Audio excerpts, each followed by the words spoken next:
ایک ساتھی نے پوچھا ہے کہ مولانا صاحب آپ نے کربلا کا واقعہ پڑھا، اس کے اندر بڑی بڑی عجیب چیزیں ہیں، سر دست تو ابھی یہی ہے کہ 72 آدمیوں کو ختم کرنے کے لیے 72,000 کا لشکر، یزید ایسا کام نہیں کر سکتا۔ مجھے تو اس واقعے پہ یہی ایک بڑا اعتراض ہے، یہ تو تاریخ کا جھوٹ لگتا ہے۔ آپ کو جھوٹ لگ رہا ہے تو بے شک کیا یہ جھوٹ ہے، ہم کو کہتے ہیں کہ جو کوئی لکھا سب ٹھیک ہے، رپورٹنگ میں اب بھی ایسا ہی ہے کہ لوگ مبالغہ کرتے ہیں بڑھاتے ہیں، مگر یہ آپ کو پتہ ہونا چاہیے کہ بے شک 72 سے ختم کرنے کی ساری حکومت جو تھی لڑنا تھی کہ اگر سارے لوگ مدد کے لیے آ گئے۔ امام حسین کو میری تیری طرح کا آدمی تھا کہ پرواہ کوئی نہیں تھی، وہ تو جبر تھا حکومت کا، ورنہ بعد میں جس طرح لوگ اٹھے ہیں مختار اور بعد کے کیا حال ہوا اس حکومت کا، لوگوں نے کیا قبریں اکھاڑ کر ان کو جلا دیا، اس لیے کامتے تھے کہ اگر مدد کے لیے آ گئے نا کربلا میں تو پھر 72 نہیں رہ گئے، لاکھوں کروڑوں ہو جائیں گے۔ وہ تو ہر طرف سے ناکہ بندی کر رہی، زیاد نے آ کر کسی عبید اللہ ابن زیاد روک لیے سارے راستے، فوج کھڑی کر دیا راستے پر، کوئی آ نہیں سکتا، جو بیچارے مدد کے لیے آ گئے وہ بھی روک لیے گئے۔ تو اس لیے 72 کی بات نہیں تھی، باقی یہ 30,000 70,000 کی بات ہے، ان کا کیا ٹھیک ہے، لوگوں نے اگر زیادتی کی اس وجہ سے واقعہ کا انکار نہ کریں۔ دوسرا سوال اسی سے متعلق انہوں نے یہ پوچھا ہے، فرمائیے واقعہ کے لیے تو جو جیسے قرآن میں اشارہ کرے تفصیل کا، اب آپ جب حدیث میں پڑھتے ہیں کہ امام حسین رضی کا سر جب تھال میں رکھا ہوا عبید اللہ کے پاس آیا اور اس نے چھڑیاں ماری، تو اس وجہ سے صحابی رسول روئے کہ حضور چومتے تھے نوٹوں کو، یہ چھڑیاں مار رہا، تو اس سے پتہ نہیں چلتا کہ کیا ظلم ہو رہا تھا، موت کے بعد ہی معاف نہیں کیا۔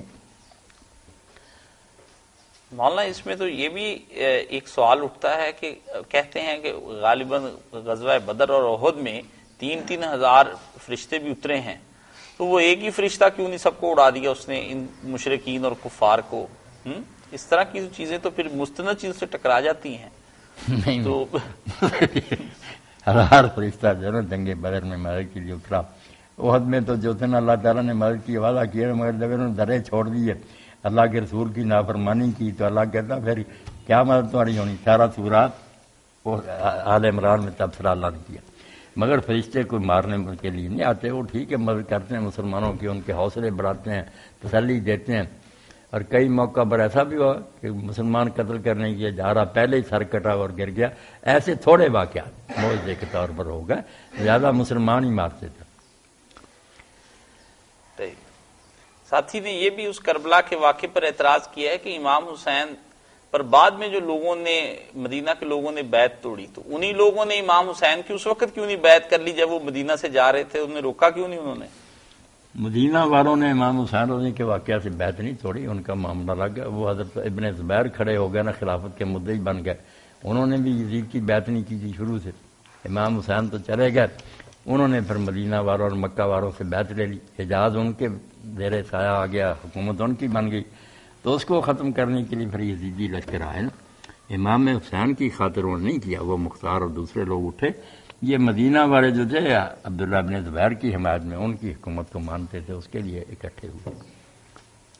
تیسرا سوال ان کا بیت اسی واقعے کے متعلق ہے کہ وہ حج پڑھنے کے بعد کیوں نہیں چلے، حج سے پہلے ہی امام حسین وہاں سے نکل گئے، وہ حج پر کھڑے ہوتے، لوگوں کو بتاتے، لوگ ان کے ساتھ ملتے، اس حکومت کو الٹا دیتے۔ لوگوں کو تو پتہ حضرت معاویہ کے زمانے سے تھا، جب بھی ان لوگوں نے ان کے سامنے انکار کر دیا تھا کہ ہم اس کو نہیں مانتے، حضرت حسین سے، عبداللہ بن زبیر سے، عبداللہ بن عمر جیسے لوگ تھے، کچھ دب گئے کچھ جمے رہے، تو پتہ سب کو تھا کہ یہ مخالف ہیں نہیں مانتے، مگر ساتھ کیا دینا۔ آپ حضرت معاویہ رضی اللہ عنہ کا دور پڑھیں نا، جس کو حضور نے ملک عزوز کا، پتہ چلتا کہ شکنجہ کتنا کسا ہوا، لوگوں کی گردنیں دبا دی گئی، بول نہیں سکتا تھا، جو بولا حضرت حجر بن عدی جیسے لوگ صحابی ہے، زاہد درویش قتل کر دیے گئے، دنیا کام گئی کہ کیا بولنا، یہاں بیٹھے ہوئے آرام سے کہتے اس وقت ہوتے یہ ہوتا یہ ہوتا، کرنا کیا تھا، دنیا تو بالکل خوف کے تحت، جو نہیں کوئی کر سکتا۔ چوتھا سوال انہوں نے یہ کیا ہے کہ پہلی صدی کے علماء اور جو حج سے پہلے نکل گیا نا، اس پر بھی اگر غور کرتے کہ امام حسین جنہوں نے اتنے پیدل سفر کر کے حج کیے تھے، وہ جانتے تھے کہ آخری حج ہے، کیوں نکلتے اگر مجبوری نہ ہوتی؟ جب فرزدق ملا اپنی ماں کے ساتھ، جو بہت بڑا شاعر ہے، اپنی ماں کو لے کر آ رہا تھا حج کے لیے، تو آپ کا قافلہ باہر نکلا دیکھا، تو اس نے جب پتہ کیا تو پھر ملاقات کے لیے، بڑا محب اہل بیت تھا، اس نے کہا امام ساری دنیا حج کے لیے آ رہی ہے، آپ نکل رہے ہیں، تو آپ نے فرمایا لا لم آج اللہ اگر فرض میں جلدی نہ کرتا تو حرم کی توہین ہو جاتی. انہوں نے کیا حرم کہہ رہا, عبداللہ بن زبیر کے ساتھ کیا کیا, یہ حرم نے مجھے قتل کر دیا. پھر ٹھیک تھا, میں اس سے ایک بارش سے باہر نکل کر مارا جاؤں نا, وہ اچھا ہے کہ اپنی جان بچانے کے لیے حرم کی بھی توہین کرا دوں. ان ظالموں سے کس بات کی توقع نہیں. تو بچہ ایک جاسوس بنا اپنے پولیس کے حاجیوں کے لباس میں بھیج دیے کہ جہاں موقع ملے گرفتار کر دو, قتل کر. جی ساتھ ہی یہ بھی پوچھتے ہیں کہ جیسے یہ قصہ آپ بیان کرتے ہیں, ایسے امام مالک نے اور امام ابو حنیفہ پہلی صدی کے علماء نے کیوں نہیں بیان کیا؟ ان کا تو میدان ہی بیٹھا الگ, وہ فقہ کے عالم سے بیان کرتے تھے اپنی جو متعلقہ باتیں تھیں. فقہ کی کتابوں میں کتاب البغات جب آیا نا, ظالم حاکم کے خلاف خروج ہوا, اس میں بیان کر, جیسے امام شوکانی کہتے ہیں کہ اس سے پتہ چلا کہ ظالم حاکم کے خلاف اٹھنا نا کافروں سے جہاد کرنے سے بہتر ہے, کیونکہ وہ کافر ہیں. ابھی یہ مسلمان ریاست کو برباد کر رہا, جیسے مسجد میں کو بدماشی شروع کر دے.